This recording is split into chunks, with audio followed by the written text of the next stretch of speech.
Hello and welcome to Expansion Revolution podcast. This is OJ Matiba. I'm a pastor at Hillview Church, and I have the privilege of bringing the Expansion Revolution nuggets every day of the week to your home, your office, wherever you are. This is going to be an inspirational moment where we empower you through tools from God's Word that can help you to enjoy the best life that God has created for you.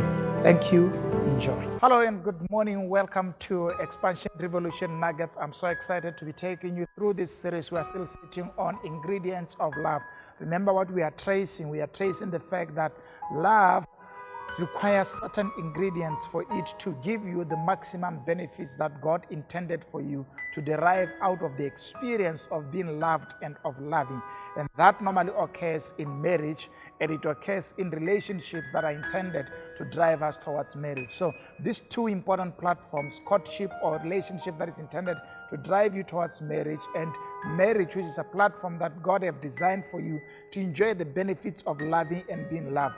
They are intended to survive on a concept of love. And we are saying your concept of love should grow and should have certain additions. So far, we have looked at several elements that you need to add into your marriage and into your love relationship for you to make it functional. Number one, we have said love requires patience.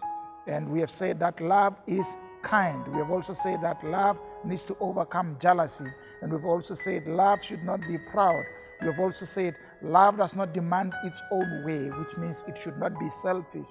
And today we want to look at the fact that love should not be easily provoked. One of the most important elements that can disrupt the peace of the family in the context of marriage or any relationship is anger. People who do not know how to manage their anger can easily disturb the peace of a marriage or the peace of a relationship. So part of the ability to love is the ability to be able to control your own emotions, so that not everything that comes across or not every word that is being said turns you off, cause you to be angry, and cause you to walk out of relationship. It is important that we learn the art of being patient with our partners. And part of, before we go into developing that art of patience, is learning how to control our own emotions. Anger is an emotion that shows up whenever we feel irritated, or in other words, whenever we experience conceptions and perceptions and words and circumstances that contradict our experiences and our expectation. So in a successful marriage and in a successful relationship, each partner should learn the art of not being easily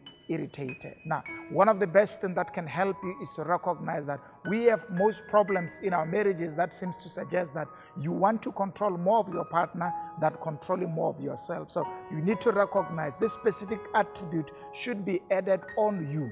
And I know as I'm speaking to this, in case you are listening with your partner, you are thinking I'm talking about your partner, but I'm directly talking to you, that we each in our own space need to be able to add the willingness not to be easily irritated. One of the greatest things that is good about anger is that all of us can manage anger. Anger occurs within an atmosphere where we have control.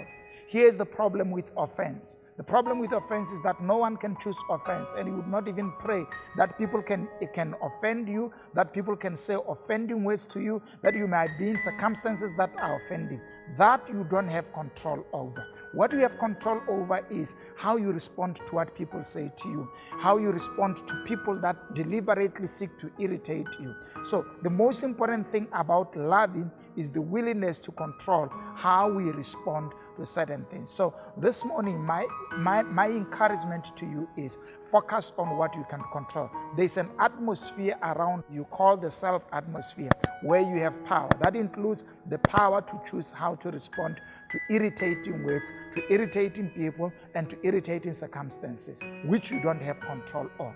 One of the things that will happen in a marriage setup and in a relationship setup is that sometimes your partner is going to say things that you don't like, and that may cause you to be hating, and that may irritate you. Now, whenever and this is the key. The key to managing anger is being able to identify your own triggers. Understand those things that when they are being said in those circumstances, that when you are being exposed towards them, you are more vulnerable to be irritated. And therefore, condition yourself not to allow them to prick you or to cause you to be angry. It is important Great love does not get easily irritated. And I can tell you, if you are not married, one of the conditions that you need to be looking forward to in choosing your partner is, does this person easily irritate me? Because we need a long heart, a long suffering for our partners, which means the willingness to extend our hearts towards them so that they don't easily irritate us. But the key thought of today's discussion is this: love entails accepting reality. And this is the two realities that you need to accept about your partner, is that they have good qualities and bad qualities. And one of the qualities that some of the bad qualities that they have can easily provoke you into anger. Your duty is to manage how you respond to that. Notice what the obligation is. The obligation is towards the one who gets angered, not the one who caused the hurt or the anger. Because if you can control what gets into your heart, then you can control your life. Face this week choosing not to be easily irritated. There are people, there are circumstances, there would be things during the day that can cause to steal your joy. Choose to be peaceful, choose not to go into conflict, and there will be things in the life of marriage and love that may choose to make you angry every day. And if you allow them, you'd never enjoy the marriage or the love relationship that God has created for you.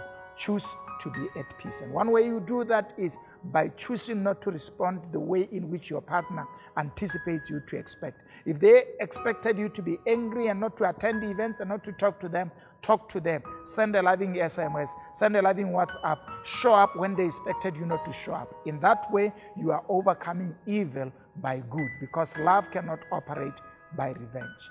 Thank you for joining us today. Choose not to allow anything that just fly into your mind to offend you, and choose to be at peace. Enjoy the rest of your day. Thank you for joining us.